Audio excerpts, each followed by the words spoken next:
Boa noite, meus irmãos. Uma alegria muito grande estar aqui mais uma vez, né? Já estive no sábado, no caso ontem, e estou muito grato a Deus por essa oportunidade de conhecê-los. Eu não sou parente da Socorro Teles, é uma pergunta bem recorrente, na verdade. E um dia a gente teve uma oportunidade, não faz muito tempo, há uns 2 anos atrás, de nos encontrarmos em um evento. E aí eu falei, então você é a Socorro Teles, que as pessoas pensam que é minha mãe, ou coisa do tipo. E ela falou, então você é o Marco Teles, que as pessoas pensam que é meu filho. E aí, vocês sabem que ela nem é casada, né? Para ter filho. Mas é um carinho de pessoa, ela também é da Igreja Presbiteriana, né? Lá em Campina Grande, é uma pessoa maravilhosa, Socorro Teles. Meus irmãos, junto com vocês agora, eu quero aproveitar essa última oportunidade, né, da conferência, do congresso Identidade, para a gente dar uma olhada na vida de Paulo, no final, mais especificamente, da vida de Paulo. Eu quero, junto com os irmãos, abrir a Bíblia em 2 Timóteo, no capítulo 4. Nós vamos ler uma porção das Escrituras que é muito especial, possui uma importância muito grande para nós, hoje, para a Igreja do Senhor de todos os tempos. Embora toda a palavra de Deus é apta para isso, eu destaco esses últimos versos da carta de 2 Timóteo como versos com uma importância especial, porque são as últimas palavras do grandioso Paulo. As palavras que nós estamos por ler agora, a partir do verso 9, na verdade, a partir do verso 9, são os últimos versos de Paulo, dos quais se tem notícias. É muito provável que Paulo não tenha escrito mais nada depois dessas palavras. É muito provável que essas tenham sido as últimas palavras de Paulo. Então, existe já dentro dessa consciência, existe já uma importância muito especial. Porque as últimas palavras de um homem são sempre muito relevantes. Dizem muito sobre si. Dizem muito sobre a sua existência. Ensinam demais. Algumas culturas costumam anotar as últimas palavras, né, dos homens e das mulheres. E não é o caso da nossa cultura, não dá muita importância para isso. Mas aqui nós estamos diante das últimas palavras do grande Paulo. O que estava acontecendo nesse momento? Quais eram as situações que cercavam Paulo nos últimos dias da sua vida? Quais eram as suas ansiedades? Quais eram os seus desejos finais? Quais eram as suas lutas? Qual era o seu pedido? Quais as suas últimas exortações? Como é que Paulo estava nos últimos momentos da sua existência? Nos últimos momentos da sua vida? Como Paulo estava? Aonde ele estava? Como é que tudo isso atinge Timóteo? Como é que tudo isso chega até Timóteo? Qual a relevância de tudo isso para Timóteo? E mais do que isso, qual a relevância de tudo isso para nós hoje, aqui em Caruaru, na Terceira Igreja Presbiteriana? Qual a relevância desse cenário fúnebre de Paulo para a nossa vida hoje? Como é que isso molda a nossa identidade como cristãos? Como é que isso atinge o nosso caráter? Como é que isso altera o nosso comportamento ou desafia as nossas pressuposições? Essas são as perguntas que nós vamos fazer ao texto nessa noite. Diz assim, a partir do verso 9. Procura visitar-me em breve, pois Demas, por amar este mundo, abandonou-me. Ele partiu para Tessalônica. Crescente foi para a Galácia. Tito para a Dalmácia. Só Lucas está comigo. Toma a Marcos e traze-o contigo, pois ele me é muito útil para o ministério. Mandei Tíquico para Éfeso. Quando vieres, traze-me a capa que deixei em Troade, na casa de Carpo, e os livros, principalmente os pergaminhos. Alexandre, que trabalha com bronze, prejudicou-me bastante. O Senhor lhe retribuirá segundo as suas ações. Tenha muito cuidado com ele, pois resistiu muito às nossas palavras. Na minha primeira defesa, ninguém me ajudou. Pelo contrário, Todos me desampararam, que isto não lhes seja cobrado. Mas o Senhor esteve ao meu lado e me fortaleceu, para que por meu intermédio a pregação fosse anunciada e todos os gentios a ouvissem. E fui livrado da boca do leão. O Senhor me livrará de toda obra má e me levará a salvo para o seu reino celestial. A ele seja a glória para todos sempre. Amém. Cumprimenta Prisca e Áquila, bem como a casa de Onesíforo. Erasto ficou em Corinto. Deixei Trófimo doente em Mileto. Apressa-te e vem antes do inverno. Eubulo, Pudente, Lino, Cláudia e todos os irmãos te cumprimentam. O Senhor seja com o teu espírito. A graça seja convosco. Vamos orar mais uma vez, meus irmãos. Obrigado, Senhor, por tua palavra estar aberta diante de nós. Obrigado, Senhor, porque isso é um sinal inequívoco da sua insistência para com homens tão obstinados no pecado como nós. Obrigado porque o fato de estarmos nessa noite diante da tua preciosa palavra é um sinal inequívoco da sua infinita longanimidade para conosco, sua bondade, sua mansidão para com as nossas insistências, com os nossos pecados, seu amor e sua graça. Também é um sinal claro do seu caráter íntegro e da sua justiça reta. Obrigado, Senhor, por tua palavra posta diante de nós nessa noite. Dá-nos a graça de compreendê-la. Fala aos nossos corações. Faz o que ninguém pode fazer, Senhor. Em nome de Jesus. Amém. Meus irmãos, nós estamos aqui diante desta carta, a segunda carta de Paulo ao seu discípulo Timóteo. E que carta especial, como eu já falei. É muito especial. A distância temporal e geográfica desta carta não nos permite olhar para ela com um coração tão aquecido. A distância geográfica, a distância histórica desta carta nos congela o coração, nos seca a face, seca os nossos olhos. Porque a grande verdade é que se nós estivéssemos ali ao lado de Timóteo, no momento em que essa carta chegou, se nós estivéssemos ali naquele exato lugar lendo com Timóteo, ou acompanhando a sua primeira leitura dessa carta, nós perceberíamos o teor emocional dessa carta. Não é uma carta qualquer. Meus irmãos, nós não estamos aqui, por exemplo, diante do jovem Paulo que escreveu a carta aos Romanos. Não está aqui diante de nós o jovem Paulo, cheio de vigor, cheio de elaborações teológicas, cheio de convicções doutrinárias, cheio de habilidades intelectuais e de ferramentas técnicas para o discurso. Não é esse Paulo que está aqui, o Paulo que escreveu Romanos com tanto afinco, né? Praticamente elaborando uma tese, elaborando de fato uma tese, né? A salvação única e exclusivamente pela fé em Cristo Jesus. Não é este Paulo sistemático e acadêmico que está aqui em 2 Timóteo.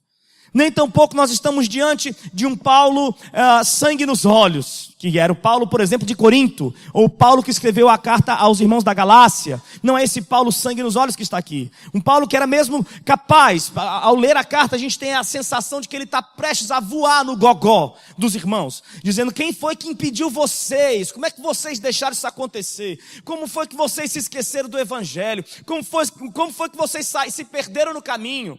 Não é esse Paulo sangue nos olhos, porque a gente está acostumado a ler Coríntios também sem muito sentimento, sem muita sensação. A gente tem a impressão, por exemplo, de que aquele texto, eu falo muito rápido, vamos lá, vai me acompanhando aí. Daqui a pouco eu tomo uma água, já vou dando uma calmada. Mas a gente tem a impressão, quando a gente vai ler ali Coríntios, né, o amor, né, passo a ensinar-vos um caminho mais excelente, né? Ainda que eu falasse a língua dos anjos e dos homens, se não tivesse amor, nada seria. A gente pensa que Paulo está assim, feito um romântico numa janela, com um violão posto à perna, recitando esses versos, escrevendo esses versos. Ah, meu irmão, se você pudesse ver como Paulo escreveu esses versos, indignado com a disputa de poder daquela igreja, indignado com a meninice daquela igreja, que tentava autenticar a sua espiritualidade com dons tão insignificantes por vezes, mal utilizados, mal interpretados, mal colocados na igreja. Paulo está tão indignado com essa confusão, com esse conflito na igreja, que ele fala: vocês não estão entendendo a coisa não. Olha, minha gente, esse negócio de língua, eu podia falar língua de homem, eu podia falar língua de anjo, o negócio é amor. Vocês não têm amor. Na hora de comer a Santa Ceia, cada um quer atropelando o outro.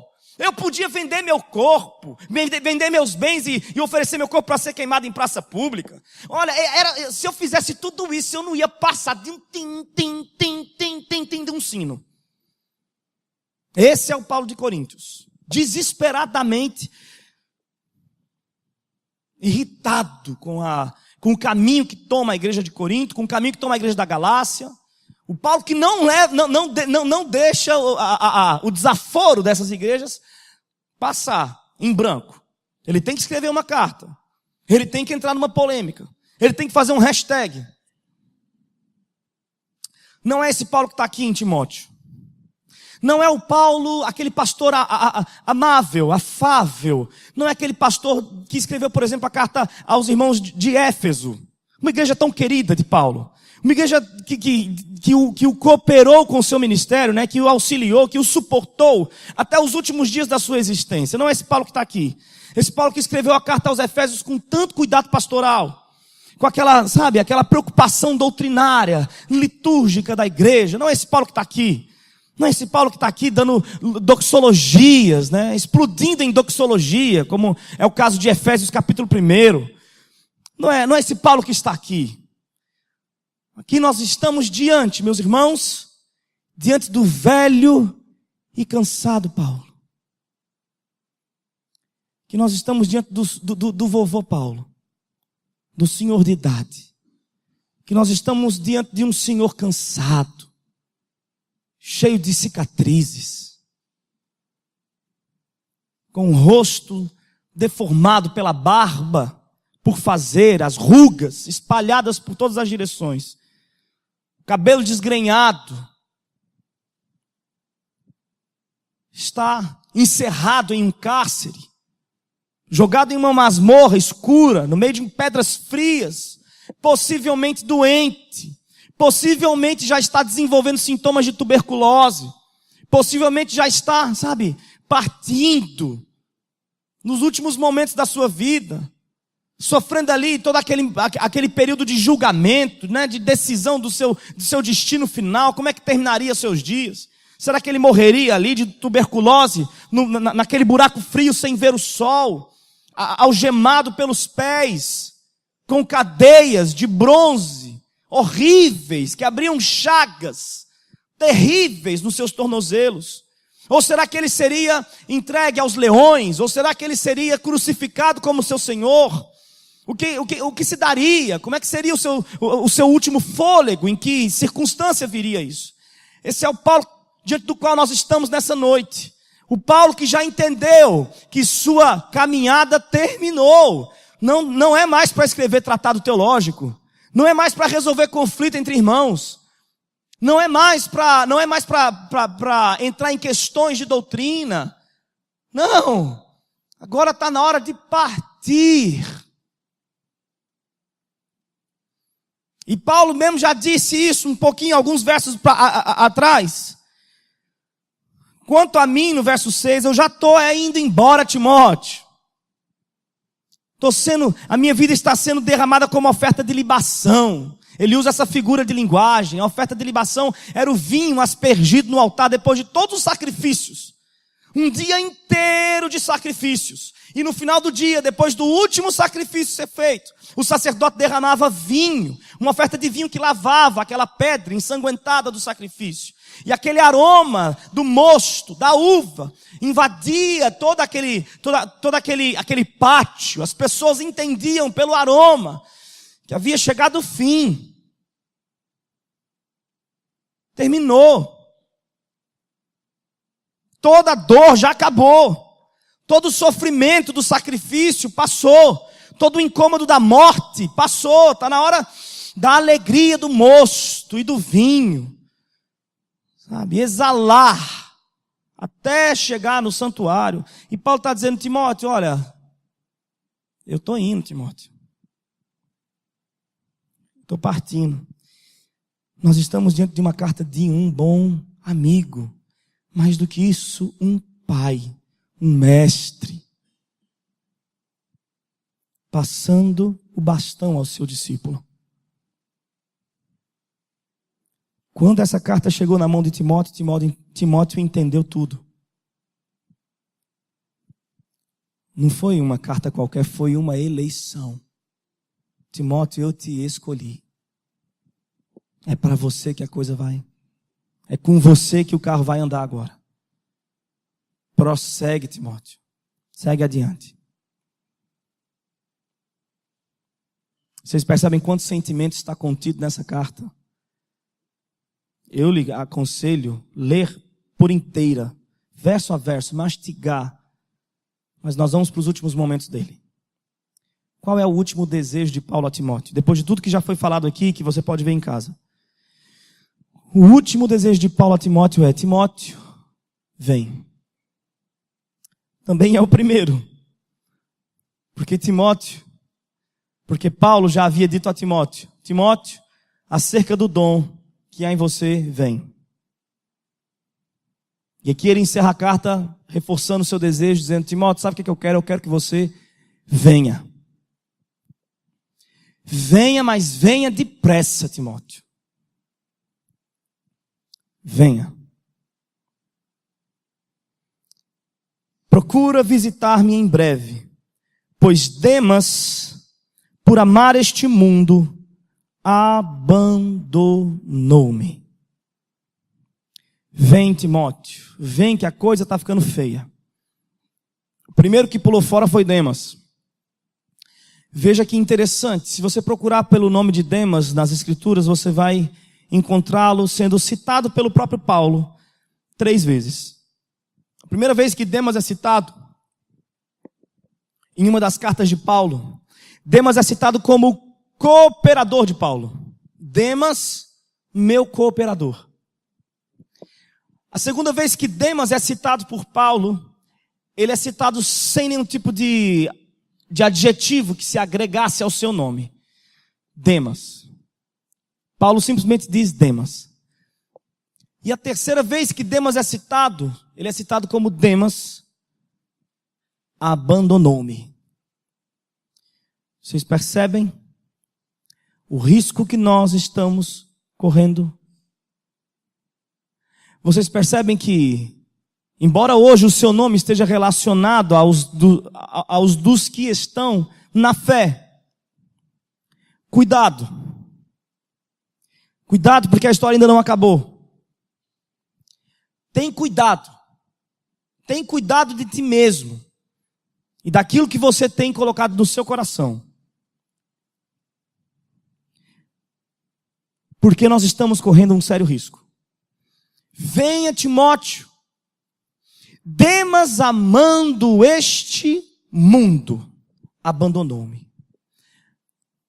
Meus irmãos, se Demas amou aquele mundo sem Netflix, quais são as nossas chances? Se Demas amou aquele mundo sem rede social, se Demas amou aquele mundo sem Hollywood, sem Marvel, sem DC, se Demas amou aquele mundo sem os prazeres culinários da modernidade, se Demas amou aquele mundo sem as facilidades e o conforto de hoje, Quais são as nossas chances? Quais são as nossas chances de permanecermos junto ao Evangelho, junto a Paulo, junto a Timóteo, até o fim dos nossos dias?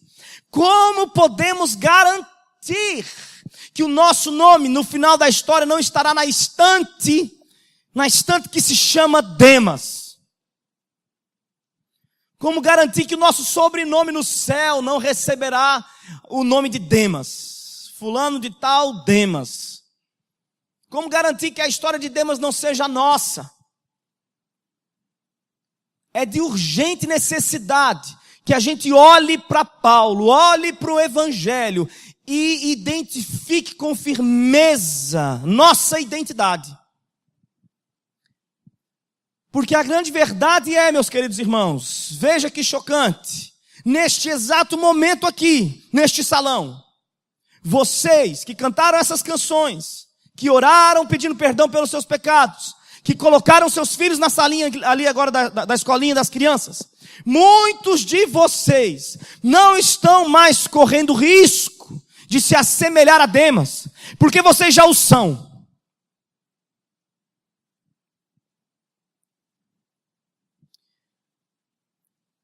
É muito sutil como o amor ao mundo nos arrebata. É muito sutil. Nós amamos o mundo ou nós amamos o Evangelho. Não dá para fazer as duas coisas.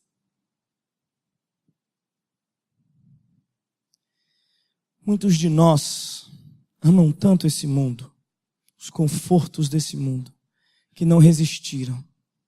Na hora que apareceu a oportunidade de emitir notas falsas e burlar a lei, emitindo ou não emitindo notas fiscais para não cair ali na Receita Federal, o fizeram. Porque amam esse mundo. Muitos de nós, quando tiveram condições de dar um jeitinho no setor público onde trabalham, para receber dobrado sem aumentar a carga horária, o fizeram. Porque amam muito esse mundo. Muitos de nós, sentados aqui cantando essas canções, chegamos mesmo ao ponto de dar graças a Deus por esta bênção.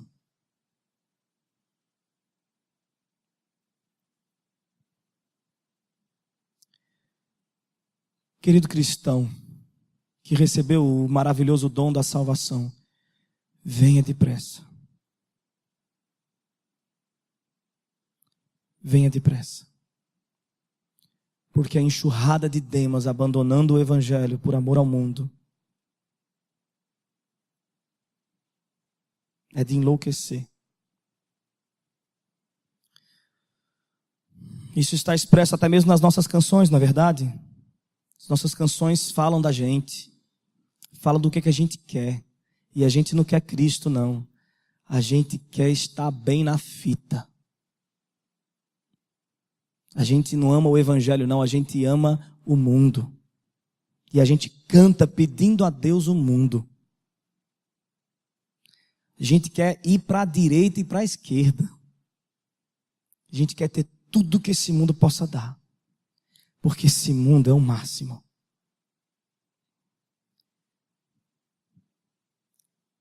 Querido cristão, que recebeu o maravilhoso dom da salvação e está sentado aqui nessa noite, venha depressa.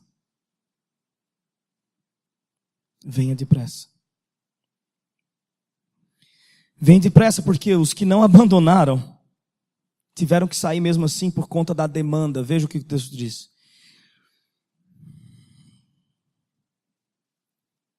Crescente foi para a Galácia e Tito para a Dalmácia. Só Lucas está comigo. Crescente e Tito não abandonaram o Evangelho. Não abandonaram Paulo. Mas a demanda é enorme, meus irmãos.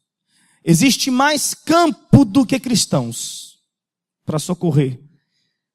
E essa realidade não vai mudar. você nunca vai encontrar um missionário que vai subir no púlpito do domingo à noite para dar o seguinte testemunho: quero louvar a Deus, eu estou vindo do campo, sei lá na África, e eu quero estar aqui dando testemunho, louvando a Deus, porque lá nós estamos florescendo de missionários para todos os lados. Eu estou lá no Agreste, no Sertão, no Cariri, e eu queria dizer aqui um testemunho da glória a Deus, porque a gente tem missionário para todo lado, é missionário de criança, é missionário de adolescente, é de jovem. Olha, gente, é uma coisa linda de se ver o tanto de missionário que tem lá no campo onde eu trabalho. Quero dar graças a Deus, porque lá na Europa está florescendo assim de missionário onde eu trabalho, então eu quero louvar ao Senhor. Isso você nunca ouviu. Eu tenho 30 anos de idade, praticamente 30 anos de igreja também. E eu nunca ouvi um missionário dar um testemunho nesses termos. E por que isso não vai mudar? Porque o que Jesus fala não muda. E ele disse que o campo seria enorme e que poucos seriam ceifeiros. Ponto. O que Jesus fala é, não foi ele mesmo que disse haja luz? Segundo João, não é ele o verbo de Deus, a quem todo o universo deve obediência? Não foi ele que disse no começo de tudo, haja luz, e uma escuridão enorme, uma densa treva saiu doida correndo atrás de entregar luz para ele, porque ele pediu. Ele disse, haja luz, e houve luz. Não foi ele também que disse para um morto que já estava há 4 dias sepultado, para que este saísse para fora? Não foi a sua voz que entrou naqueles ouvidos frios, sem nenhum tipo mais de sensibilidade? Não foi ele que disse, Lázaro, sai para fora? E Lázaro teve que quebrar todas as leis da ciência e da medicina, da lógica, da biologia, da história. Lázaro teve que obedecer, porque Jesus disse, vem para fora, Lázaro. E um pregador, Steve Lawson, comentando esse momento, ele vai dizer que Jesus é tão poderoso, é tão soberano no que diz, e toda a criação lhe rende obediência, seja demônio, seja anjo, seja homem, seja principado, tudo lhe rende obediência tamanha, que Jesus, diante do túmulo de Lázaro, teve de dizer, Lázaro, sai para fora. Porque se Jesus tivesse dito simplesmente, sai para fora, todas as catatumbas daquele cemitério se abririam em obediência ao seu nome. E ele disse, a seara é grande e poucos são os trabalhadores. Portanto, vem, Timóteo, venha, cristão sentado nesse banco. Tem mais campo do que podemos. O evangelho é assim, ele sempre nos oferece uma obra maior do que a gente tem capacidade para lidar com ela. Pergunte a Neemias, pergunte a Moisés, pergunte a Paulo, pergunte a Timóteo. Graças a Deus, o Senhor continuou a sua frase dizendo, orai ao Senhor da seara, que envie os seus ceifeiros. E é o que eu posso fazer nesse exato momento aqui.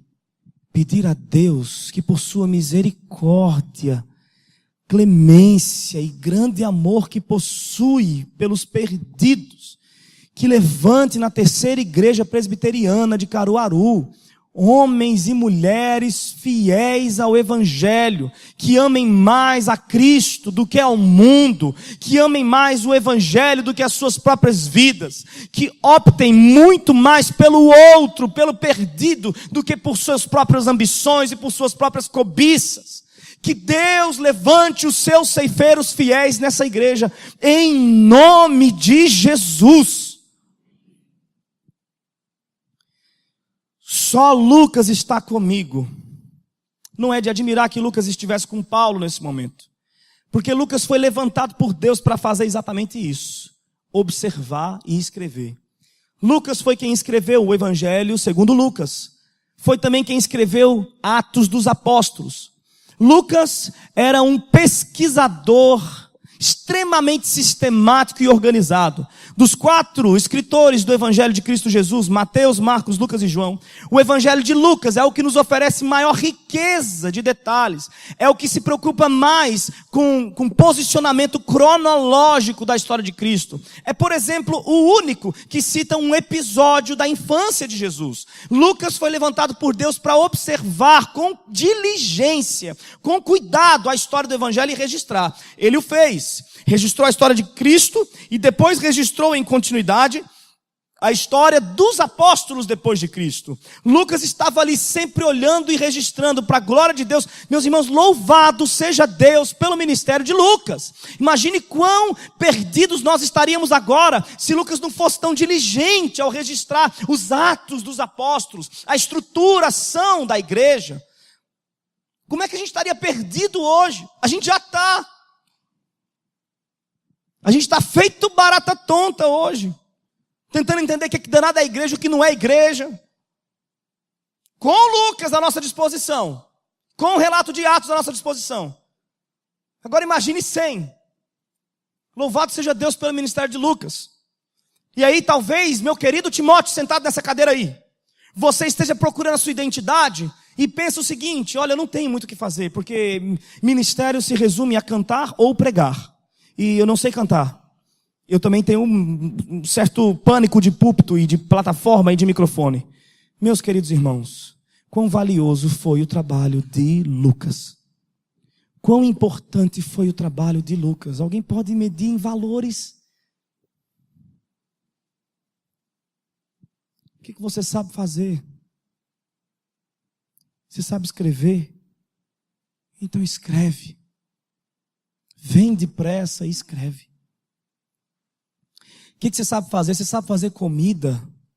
Então vem depressa e serve a mesa do faminto. O que você sabe fazer? Você sabe servir? Vem depressa e serve. O que você sabe fazer? Você sabe mexer em redes sociais? Vem depressa, se junta com seus outros amigos nerds. E faça um projeto de evangelismo no campo missionário da internet. O que você sabe fazer? Vem depressa e faz.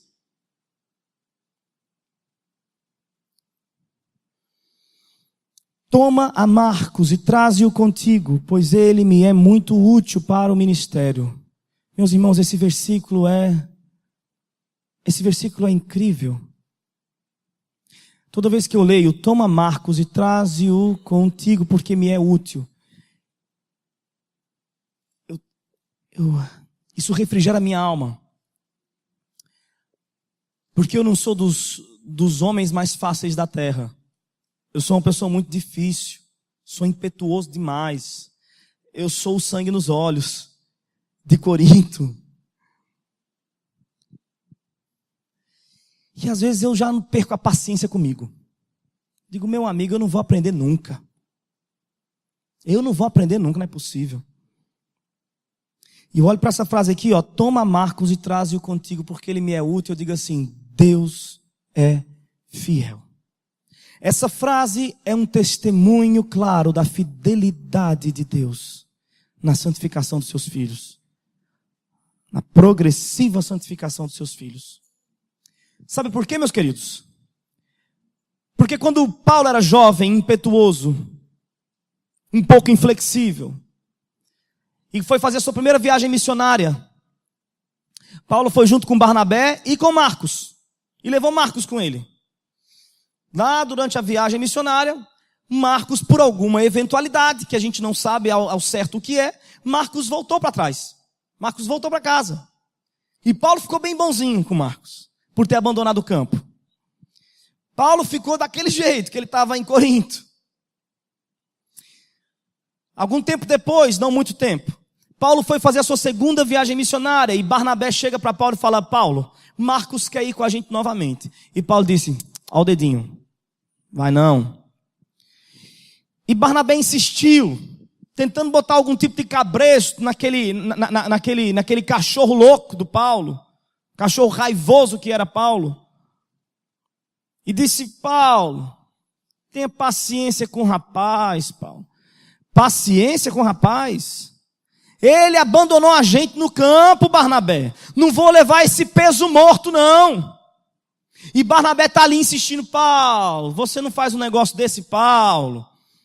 E Paulo está aqui, eu não faço? Paulo, o menino está aprendendo, pois ele vai aprender em casa. Quando ele estiver bem aprendidinho, aí ele vem para o campo missionário. Porque campo missionário não é lugar de gente feito Marcos, não. Reda Marcos da minha frente. Mas o negócio foi tomou tamanha proporção, que Barnabé falou assim, então tá bom, Paulo, eu vou com Marcos. E Paulo falou assim, tá ótimo, eu vou com Silas, para outro canto. Diga para onde você vai, que eu vou para o lado oposto. E foi-se embora Paulo e Silas para um canto, Barnabé e Marcos foi para outro canto. Os anos se passaram, meus irmãos. E se tem uma coisa que um pecador arrependido aos pés do Evangelho aprende enquanto seus cabelos se embranquecem ou caem, é o meu caso.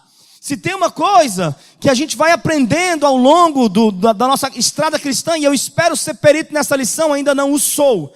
Mas se tem uma coisa que a gente aprende, é que Deus tem paciência conosco. Deus tem paciência com os nossos fracassos. Deus não nos abandona na nossa primeira pisada de bola, nem na segunda, pasmem, nem na milésima. Sua misericórdia é um escândalo para os moralistas. Sua graça é uma bufetada na cara da religião. Escandalosamente ele estende de novo a mão para os seus filhos. E nunca, jamais os deixa perecer. Nunca, jamais os deixa perecer. Paulo experimentou isso por tantas vezes, que agora repensa tudo. E diz, ô Timóteo, quando você vier, traz Marcos. Porque ele me é útil. É assim que chega no final da sua vida um homem de Deus, perdoando. Você consegue perceber claras evidências da salvação de um homem ou de uma mulher nos seus últimos dias. Se você já teve a oportunidade de estar no leito de morte de alguém, você sabe do que eu estou falando. De alguém que viveu muito. Não estou falando de um jovem, talvez. Estou falando de alguém que viveu muito. Você está no leito de morte dele, você começa a perceber sinais da sua salvação ou não. Porque alguém que não é salvo, está no leito de morte, já com seus 80 e tantos anos de idade, talvez 90 anos de idade, seja quantos forem, está ali no leito de morte, sofrendo, talvez acometido de alguma enfermidade ou fraqueza, e ele está ali o tempo inteiro resmungando, reclamando de vários episódios, vários marcos que passaram na vida dele. Rapaz, se não fosse por Marcos na década de 70, hoje eu estava melhor na vida. E a outra dizendo assim, rapaz, fulana de tal acabou com o meu casamento, acabou com a minha alegria, acabou com o meu mercado, acabou com o meu comércio. Esse câncer que eu tenho hoje, certeza que foi ela que me deu. E a pessoa vai para o último dia da vida amargurado, de boca travada, de rosto, sabe? Aquela coisa enrijecida, sem perdoar, carregado de marcos, com os quais queria tirar satisfação, mas não teve coragem. Mas quando você está num leito de morte de um cristão, está chegando aos seus 80 anos de idade, ele está sorrindo, porque ele experimentou sobre ele até aquele dia a fidelidade, a bondade, a longanimidade de Deus para com seus próprios deslizes. Ele é incapaz de reter perdão aos marcos que o cercaram, aos marcos que o traíram. Ele é incapaz de segurar o perdão, de reter a misericórdia, de encolher a mão. É assim que chega no final da sua vida um servo de Deus. Ele me é muito útil para o ministério. Como é que está seu coração hoje com relação aos marcos que passaram na sua vida? Se não passaram muitos ainda, tem calma. Dê tempo ao tempo. Ele sempre vem. Pergunte ao seu avô se é possível passar por essa vida sem trombar com alguns Marcos. Pergunte ao seu avô se ele mesmo não foi Marcos de algumas vezes. Como é que está seu coração? Como é que você quer chegar no último dia da sua vida? Retendo perdão a todos eles? Ou graciosamente chamando eles de úteis? E é útil mesmo, gente. Pense numa utilidade que o tal do Marcos tem. Como ele trabalha na gente, na nossa paciência, no nosso amor, na nossa misericórdia. Como ele trabalha nos nossas piores características são trabalhadas por causa de Marcos que passam na nossa vida. Que o Senhor tenha misericórdia de você e de mim. E nos ajude a chegar no último dia como Paulo tem chegado aqui. Veja. Mandei Tíquico para Éfeso. Esse é Paulo. Mandei Tíquico para Éfeso. Como quem diz assim, Timóteo, não tem desculpa. Timóteo estava pastoreando Éfeso e Paulo está assim, já arranjei. Não me dê desculpa de que a igreja de Éfeso precisa de mim. Eu já mandei Tíquico para Éfeso. Simplesmente venha-se embora, venha depressa. Tíquico vai cuidar aí das coisas.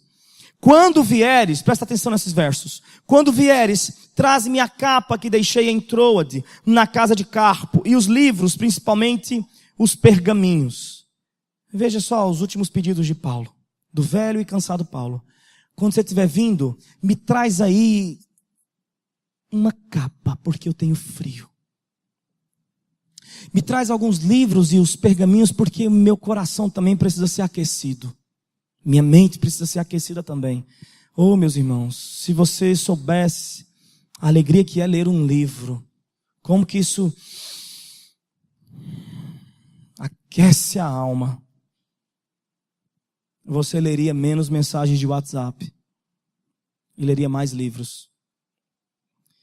Talvez a diferença, alguns teólogos vão tentar discriminar a diferença entre pergaminhos e livros, seja que pergaminhos são os próprios escritos de Paulo e livros seriam suas consultas, seus livros. Paulo está no último dia da sua vida com duas companhias. Existem dois itens que seguem Paulo no seu último dia. O frio e a falta.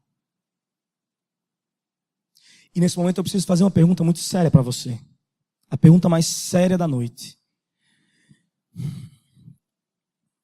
Você quer esse evangelho?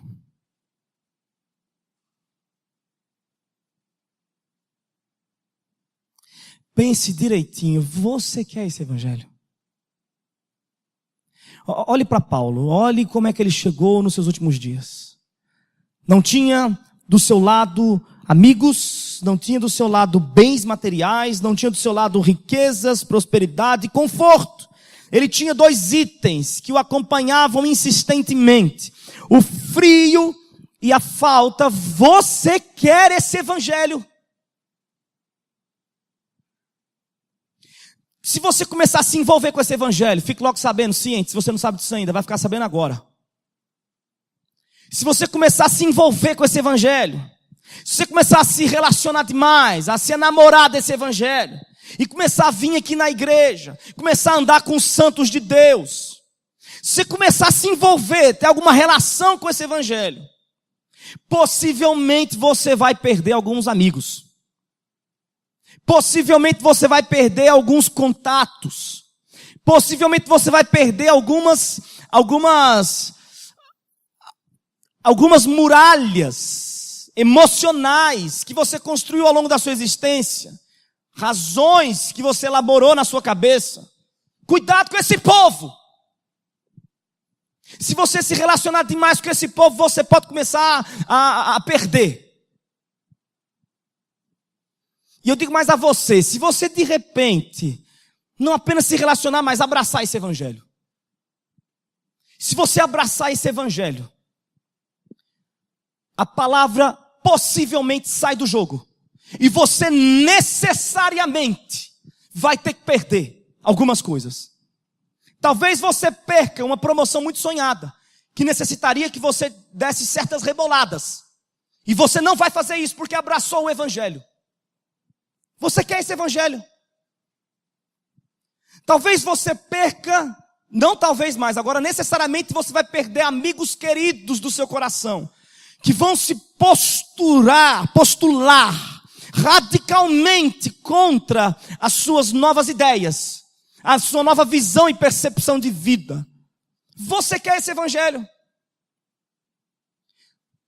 E deixe-me deixar a coisa ainda mais grave. Se você abraçar esse evangelho com todas as suas forças, ao ponto de quase rasgar os braços e explodir, como Paulo fez,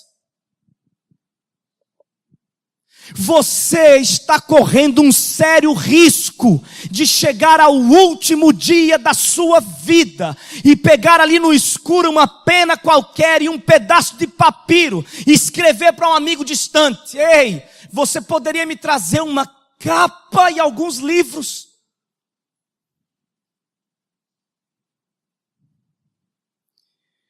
Você quer esse evangelho?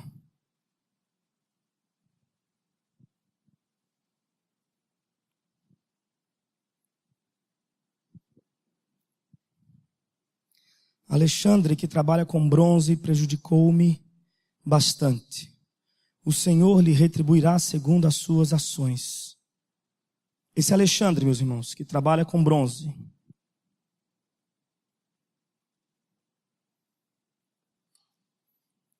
Primeiro, é necessário notar que ele recebe uma função, uma atribuição conectada ao seu nome. Ele é Alexandre, que trabalha com bronze. Isso diz algo sobre a sua posição social. Alguém que trabalhava com bronze era alguém muito bem na vida. Era alguém que tinha muitas condições e provavelmente até algum tipo de influência política. Por quê? Porque bronze era material de guerra, né? Então, provavelmente Alexandre poderia ser um contratado do governo para fazer escudos, espadas, fosse o que fosse. O fato é que ele era alguém na sociedade de influência. Seu nome tinha peso. Sua opinião valia. A maioria dos estudiosos concordam que os danos que Alexandre causou a Paulo estão conectados ao seu primeiro julgamento. Ao que tudo indica, Alexandre deu sua palavra a Paulo, de que prestaria depoimento em favor de Paulo. Ao que tudo indica, Alexandre disse a Paulo: não, eu estou com você. Eu vou prestar depoimento em seu favor. E ao que tudo indica, de duas uma: ou ele não apareceu, ou ele foi comprado para fazer exatamente o oposto, depor contra Paulo. E se esse é o caso, a palavra de Alexandre tinha muito peso, tanto para o bem de Paulo quanto para o mal de Paulo. Alexandre causou muitos males a Paulo. E Paulo está dizendo: Timóteo, você vai vir para o campo. Timóteo, você vai vir agora caminhar nesse ministério. Timóteo, você vai vir agora assumir meu lugar. E deixa-me dar uma dica a você. Alexandre causou muitos problemas para mim. Tenhas muito cuidado com ele, pois resistiu às nossas palavras. Esse nossas palavras pode ser colocado também como resistiu aos nossos acordos. Vocês, veja bem, a gente está realmente chegando ao fim, mas figurem na sua cabeça o velho Paulo escrevendo a Timóteo. E ele está escrevendo a Timóteo que vai assumir o seu lugar no ministério. E ele poderia dizer alguma coisa, mas nenhuma nota de rodapé. Nenhuma nota de rodapé. Paulo se dedica a dar as seguintes dicas a Timóteo. Timóteo, você está chegando aqui na obra, está pegando a estrada que Cristo pegou, terminou na cruz do madeiro, abandonado por seus amigos, foi crucificado vergonhosamente. Timóteo, você está pegando a mesma estrada de Cristo, Timóteo. A estrada que eu peguei também, E olha como é que eu estou aqui no final da minha existência, no final da minha vida, jogado num calabouço. Timóteo, deixa-me dar uma notinha de rodapé a você. Tome cuidado com as chicotadas que você vai levar. Com certeza vai levar. porque dói demais. Eu sugiro a você que você sempre ande com uma erva tal, que é bom para anestesiar as feridas. Timóteo, deixa-me dar uma nota de rodapé aqui quanto às algemas dos pés. Se for possível, prefira colocá-las no pé esquerdo, porque compromete o direito e fica complicada a sua locomoção. Timóteo, deixa-me dar uma dica a você quanto a naufrágios. Deixa-me dar uma dica a você quanto a, gente, nada relacionado a toda dor que Paulo sentiu e estava sentindo naquele momento. Nada disso mereceu uma nota de rodapé para Timóteo. Mas aqui, Paulo está dizendo, olha Timóteo, Alexandre, isso dói. Tome cuidado com Alexandre. Dói mais do que a algema que está nos meus pés. Tome cuidado com Alexandre. Eu quero dar uma palavra para você, Alexandre, que está sentado aqui nesse lugar. Eu quero ponderar que é possível existir alguns Alexandres aqui, que vão resistir à palavra do Evangelho, vão resistir à obra do Evangelho fortemente. Vão fazer certos acordos, até com a igreja local. A igreja local vai contar com você, com a sua finança, vai contar com o seu compromisso, vai contar com a sua palavra. Mas você está desconfiado da igreja, do evangelho, dos pastores, da comunhão. Deixe-me dizer algo a você, Alexandre. Vá-se embora. Não cause mais danos a essa igreja, não. Não cause danos aos pastores dessa igreja, não. Não dê sua palavra para depois descumprir, não. Não retroceda, não. Não abandone a causa, não. Ou se está querendo abandonar, vá-se embora. De uma vez. E aí eu peço a você individualmente que sonde o seu coração para saber quanto ele está na obra. E quanto é só politicagem. Quanto é só pompa.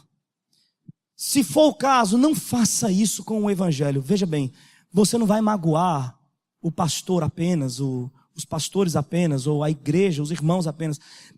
Essa não é a igreja do pastor, que eu esqueci o nome, Erivaldo. Essa não é a igreja do pastor Otávio. Essa é a igreja santa do Senhor Jesus. Portanto, tome muito cuidado quando você der sua palavra aqui. Tome muito cuidado quando você decidir se quer esse evangelho ou não.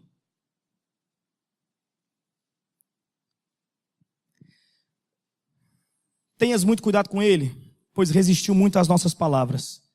Na minha primeira defesa, ninguém me ajudou. Pelo contrário, todos me desampararam. Que isto não lhe seja cobrado. Meus irmãos, que cena maravilhosa nós temos aqui.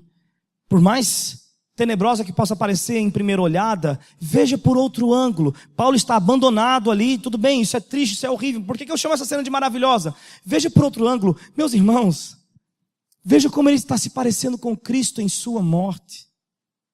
Isso não é maravilhoso? A honra de se parecer com um Salvador amado. Mesmo que na sua dor. Talvez você não tenha a grande chance de parecer-se com Cristo fazendo milagres como ele fez. Não perca a sua chance de se parecer com ele. Não perca as esperanças. Talvez você se pareça com a sua dor. É tão glorioso quanto.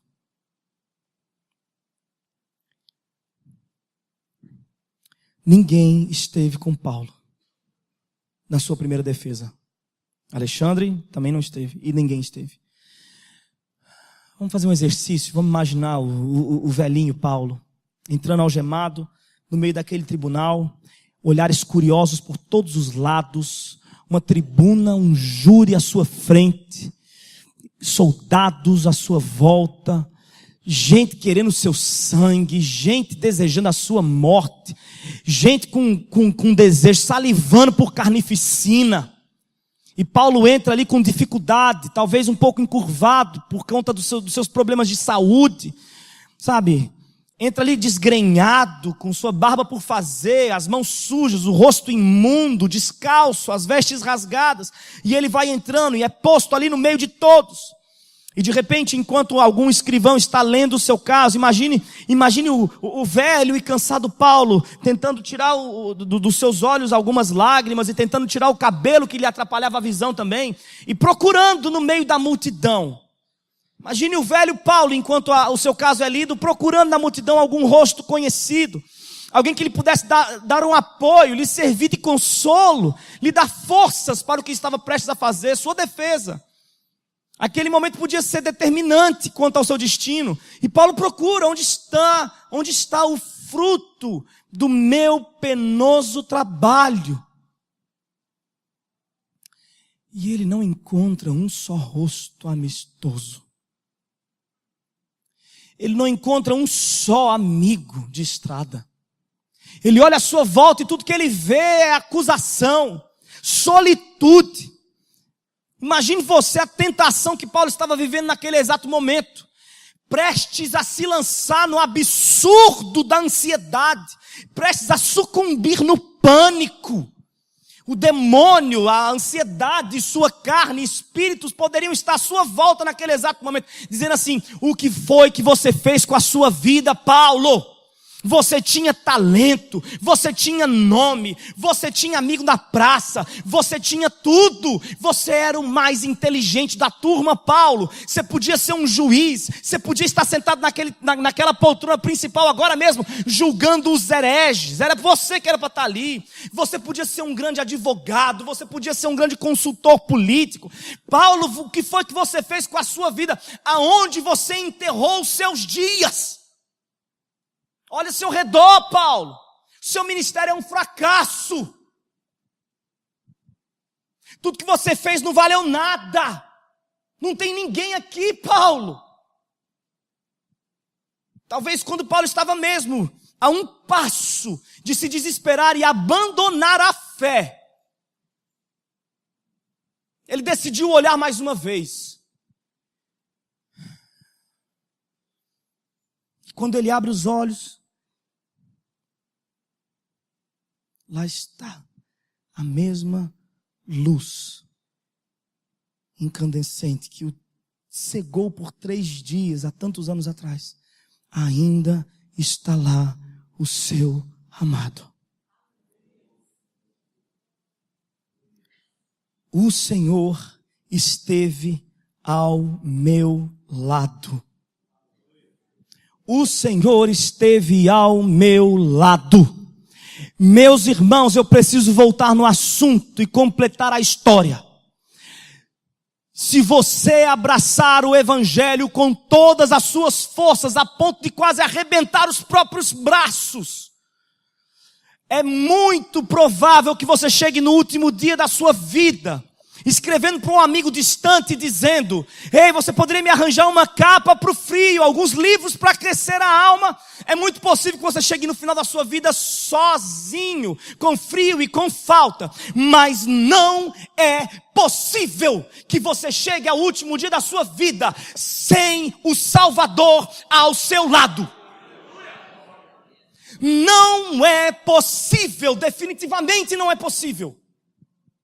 É impossível para qualquer homem e mulher que tenha perdido tudo, tenha largado tudo por amor ao Evangelho, chegar ao último dia da sua vida em desespero, abandonado pelo Mestre. Não é possível. Não é possível. Portanto, o que vale mais, meus queridos irmãos? Você quer esse Evangelho? Ele vale mais do que amigo. Ele vale mais do que um nome. Ele vale mais do que ouro. Ele vale mais do que reconhecimento público. Você quer esse Evangelho? O Evangelho da eterna companhia do Senhor Jesus.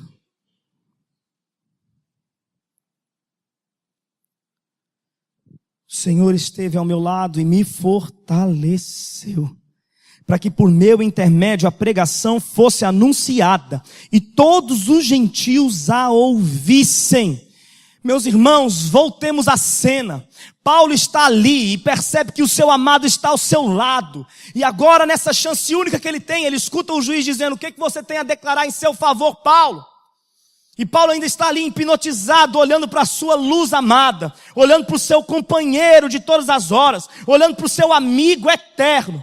E o juiz de repente repete: ei, moço, ei, vovô, eu estou falando com você, seu velho biruta. O que você tem a dizer em seu favor, em sua defesa? Se tiver alguma coisa para dizer por você, pelo seu nome e pela sua absolvição, é agora a sua hora. E aí o velho Paulo vai e faz de novo. O velho e cansado Paulo já não possui mais aquela potência vocal. Rouco, cansado, tossindo. Já não possui mais aquele vigor nos olhos. Mas se você olhar direitinho lá dentro daquele globo ocular, você vai perceber que o jovem Paulo ainda está lá dentro. Pulsante, cheio de amor pelo evangelho. E agora ele vai... enche mais uma vez o seu pulmão de ar, como fizera todos aqueles anos anteriores. E faz de novo aquilo que fez por todos os anos anteriores. Defende, não o seu nome como deveria fazê-lo. Defende, não a sua causa como deveria fazê-lo. Mas defende outra vez o nome de Cristo Jesus. Defende o evangelho de Cristo Jesus. Solta os últimos fôlegos da sua vida para dizer que o evangelho é verdadeiro, que Cristo Jesus é o Senhor e que Ele pode até morrer por isso, mas não se importará. Quem é esse louco que tem a oportunidade única de defender o bom nome de sua família e ao invés de fazer isso, defende de novo Cristo? Meus irmãos, Paulo está dizendo que o nome dele não vale nada. Paulo está fazendo jus ao que disse anos anteriores. Para mim o morrer é lucro. O que você tem a dizer em sua defesa? Em minha defesa? Eu sou culpado. Mas deixe-me dizer sobre o inocente. Jesus. Sabe, gente, tem uma canção muito famosa hoje em dia, de uma das cantoras mais blasfemas do evangelho, que diz que um novo nome Deus vai soprar sobre a terra. E esse nome pode ser o seu, terra de gigantes. Uma coisa assim, uma loucura, uma viagem. Uma viagem, uma coisa absurda, totalmente anticristã. E essa canção anima todo mundo que escuta. Vai soprar um novo nome sobre a terra, pode ser o seu. Meus irmãos, qual é o interesse de Deus em soprar um nome de um caba sem vergonha como eu? O que meu nome pode causar na sua vida, eu lhe pergunto? O que meu nome pode alterar você? O meu nome e o seu não vale nada. Qual o interesse de Deus em soprar sobre a terra outro nome, que não seja o único nome pelo qual importa que os pecadores sejam salvos? Por que ainda nós temos essa gana pelo nosso nome, pela nossa reputação? Outra canção vai se opor a essa, não diretamente, não assim, deliberadamente, mas a gente pode colocá-las em oposição. E essa outra canção vai dizer assim: e que o meu nome morra com o meu corpo, e que o de Cristo permaneça em tudo. Qual vocês querem, meus irmãos? Uma canção que canta o evangelho? Ou uma loucura que canta o humanismo, o hedonismo, sabe? O amor à fama, à publicidade, ao dinheiro, à boa vida. Escolha logo de uma vez e para com esse negócio. Escolha se você quer o evangelho. Escolha logo de uma vez qual é a sua identidade.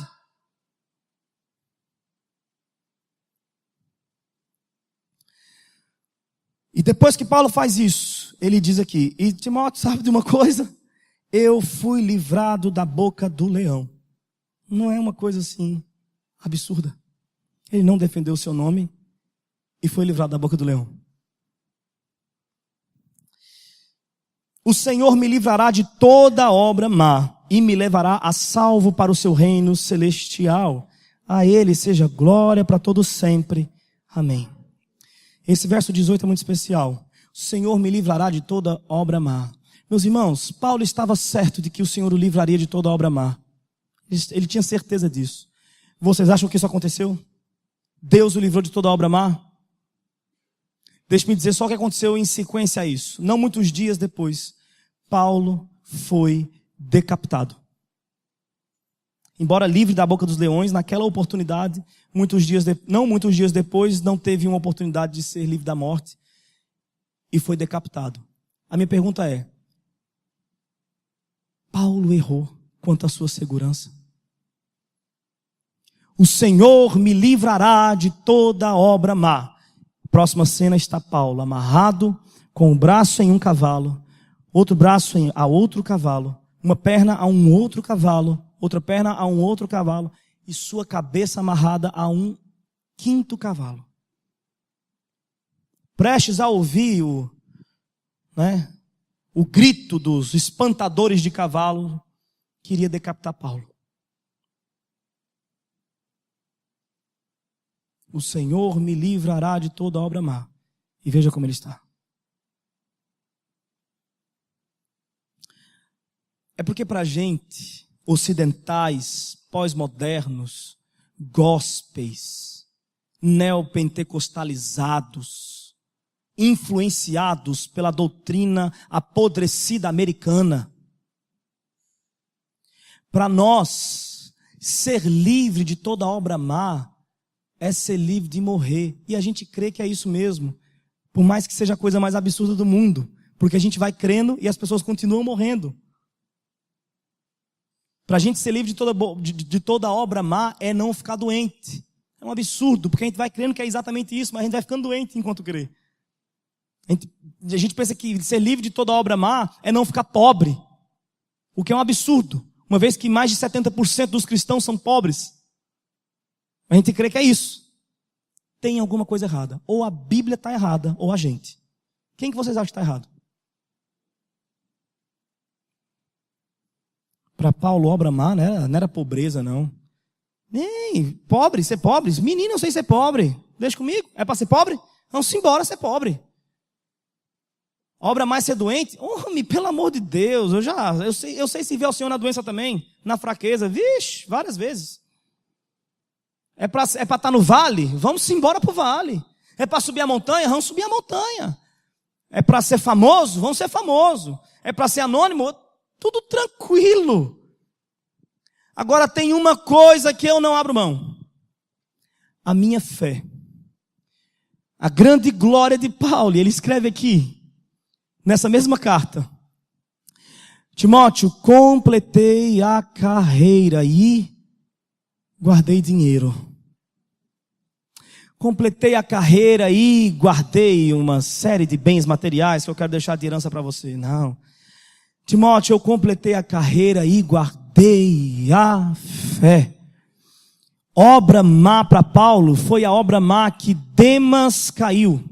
Abandonar a fé. Timóteo, eu estava prestes a abandonar a fé, mas ele me livrou da boca do leão. Esteve comigo ali. E eu digo mais, Timóteo, eu não vou abandonar a fé. Ele vai me levar em segurança ao seu reino. Até o meu último fôlego. Eu posso morrer aqui, mas quando os meus olhos se fecharem e o meu corpo tombar ao chão, eu ainda estarei seguro na fé de que Cristo é o meu Salvador perene. Quando os meus olhos se fecharem aqui, eu os abrirei diante do meu precioso Salvador e o verei, Timóteo, o verei face a face e o conhecerei como sou conhecido, Timóteo. Pense numa obra má, seria não poder vê-lo. Pense numa obra terrível, Timóteo, seria perder a fé no Salvador. Mas Ele me livrará. Veja bem, não estou seguro em mim, Timóteo. Eu titubeio, Timóteo. Quase que eu perdi a fé, não faz muito tempo. Mas ele estava lá comigo, Timóteo. Ele me livrará de toda obra má. E ele termina a sua carta fazendo tão bem o que ele sabe fazer. Pontes. Que é assim que termina um cristão também a sua vida. Com muitas pontes ligadas, muitas conexões. Não existe cristão isolado. Esse negócio de, eu sou isolado porque eu sou perseguido, a igreja me persegue. Vê bem, se não é você que está perseguindo a igreja. Porque um servo do Senhor pode ser perseguido por todos os ímpios, mas é amparado pela igreja. Um servo do Senhor pode perder famílias e bens, mas ele não perde as centenas de irmãos espalhados pela terra. Não perde. Vê bem esses profetas, gente, que passam na sua frente dizendo assim, não, por que você não tem contato com os pastores da cidade? Porque meu ministério é diferente. Foge. Foge de quem tem ministério diferente. Fica com o comum, fica com o ordinário. Fica com o que é antiquado, fica com o que é bíblico, fica com o que cheira a naftalina. Fica com o evangelho que tem mais de 2000 anos de existência. Não vai pro novo não, pelo amor de Deus. Sai fora desse pessoal. Pontes, relacionamento. E Paulo diz assim, cumprimenta aí Priscila e Áquila, a casa de Onesíforo, serviram tão bem a Paulo. Erasto ficou em Corinto. Deixei Trófimo doente em Mileto. Parece que Paulo sabia que não ia poder continuar ajudando a Trófimo e pede aí uma ajuda, um socorro para Trófimo que está doente em Mileto. Apressa-te, vem antes do inverno. Veja como esse verso 20 também parece com Cristo. Deixei Trófimo doente em Mileto. Nos seus últimos momentos de vida ele está preocupado com um negro que está doente, bem seguro, numa caminha quente. Aconchegado ele tomando sopa e pauta, gente, Trófimo está doente. Não faz o menor sentido, mas lembra de Jesus? Na cruz do Calvário, olhando para sua mãe abandonada, sem marido, e agora com o nome jogado na lama, né? Quem cuidaria da sua mãe?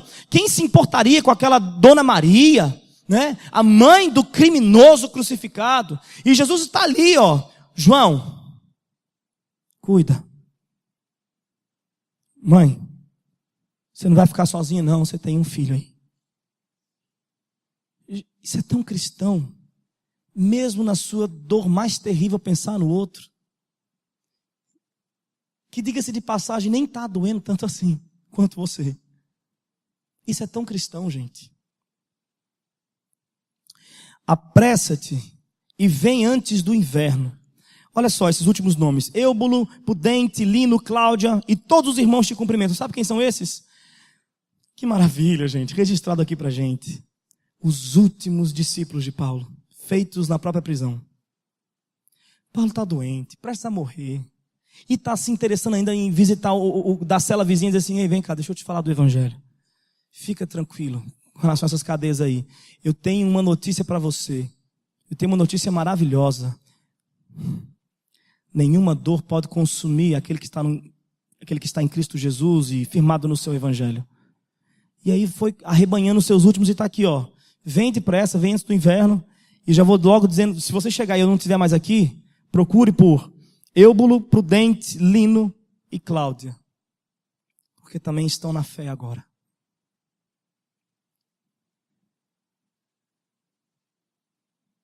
Apressa-te e vem antes do inverno. É óbvio que o inverno aqui é físico mesmo, né? Timóteo teria dificuldade em chegar até lá. Mas meu coração é poeta. E para mim, inverno é mais do que flocos de neve. Inverno é o período da igreja que viria a se seguir. Inverno é a dificuldade que a igreja enfrentaria em sequência a tudo isso. Vem rápido, Timóteo, que a coisa vai ficar pior.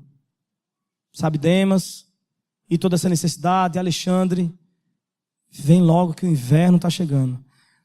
Para quem segue Game of Thrones, que inclusive estreia hoje, né? Eu ouvi um uhu, que inclusive estreia hoje no HBO, a nova temporada.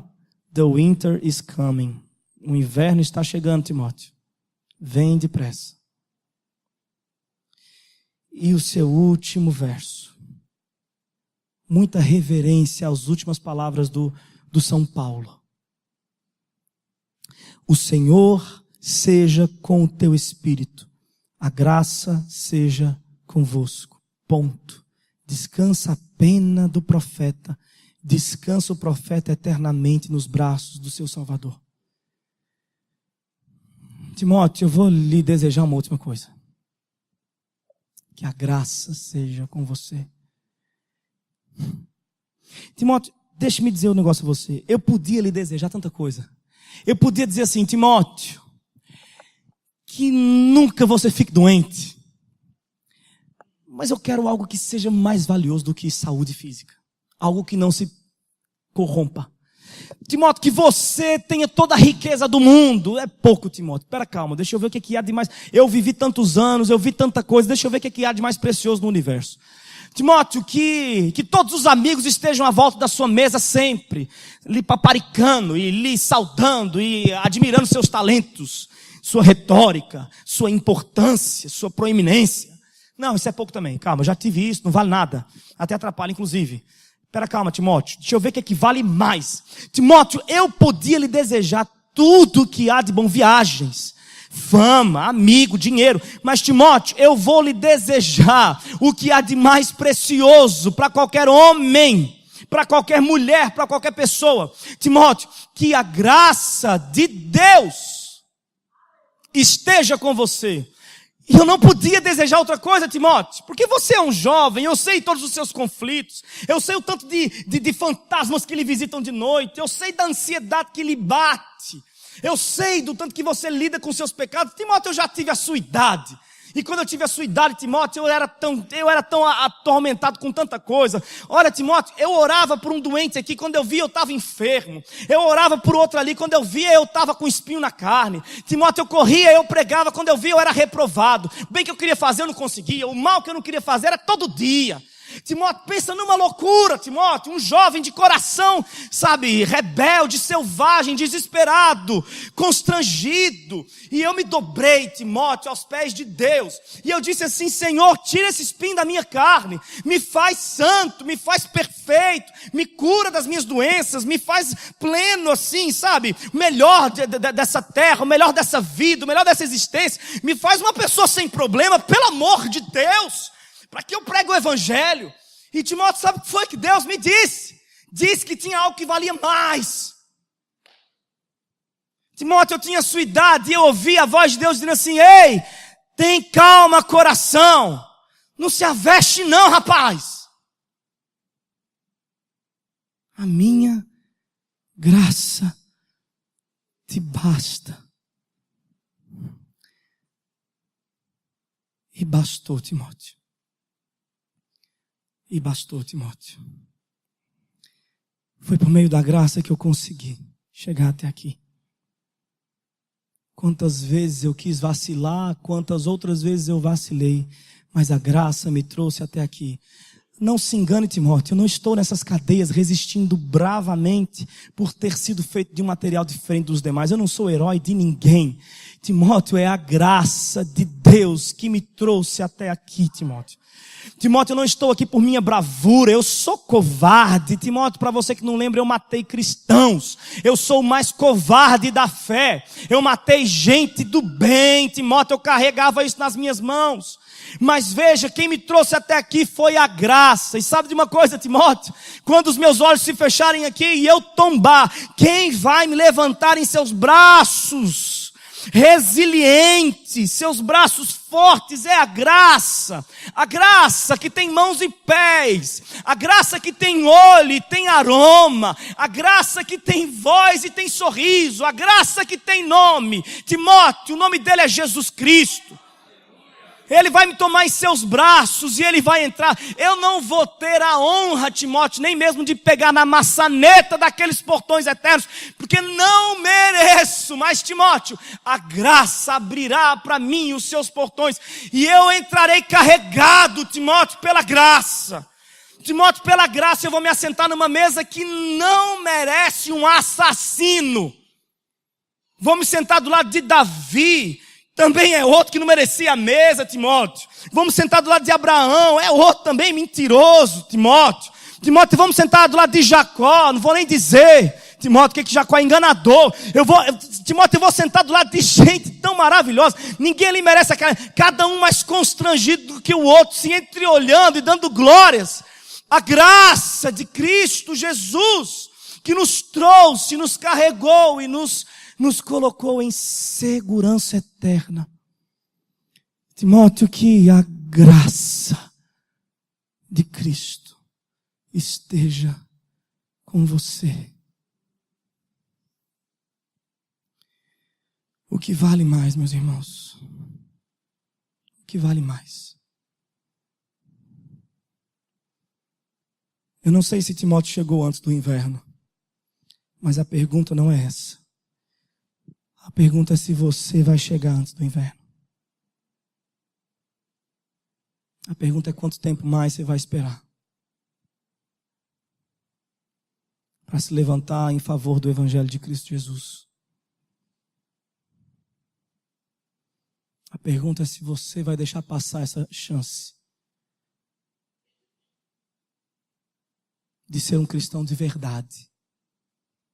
Não esse tipo de cristão medíocre de hoje em dia, que só tem seus olhos naquilo que pode ver. Só se alegra quando ganha alguma coisa visível, palpável. Mas um cristão desse material aqui. Que Deus tenha misericórdia de nós, meus queridos irmãos. Que Deus tenha misericórdia.